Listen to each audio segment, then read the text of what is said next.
Біз апа екеуміз қой жүнін сіңірдейміз. суда сіңіруін зерттейміз, иә, Айша? Екеуміз. Жақсы. Бізге қандай құралдар керек екен? Қой жүнін сіңіру үшін. Қой жүнін, су, таласы, және сүлгі, иә? сүлгі. Жақсы. Енді кәне жұмысымызды бастайық енді. Бірінші не істейміз, Айша? Қой жүнін алып, таразыны қосамыз.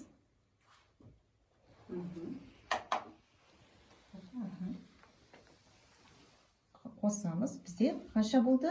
10 градус. Иә, 10 болды, иә, бізде 10 грамм болды жүніміз. Енді бұны не істейміз, Айша? Суға қоямыз. Суға саламыз. Саламыз кәнеке суға. Жүнді бәрін батырамыз суға. Жақсы. Енді бұны біз неше минутқа қоямыз? 10-15 минутке сіңіріп қояды екенбіз қойдың жүнін. Енді қойдың жүнін алып, Айша, қараймыз. Иә, сығып ақындап қойдың судан аламыз. Иә, сығып ал. Енді оны сүлгіге айтамыз. Сүлгіге қоямыз. Сүлгіге қоямыз, иә, қойдың жүнін.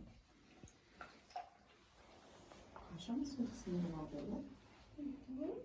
Енді оны сүртеміз жақсылап тұрып, иә?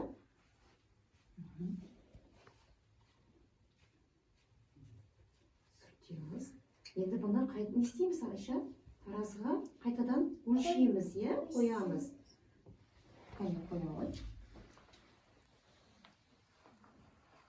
Біздің жүніміз қанша грамм болды? 70 грамм болды. Жақсы. Мінеке, көрдіңіздер ма?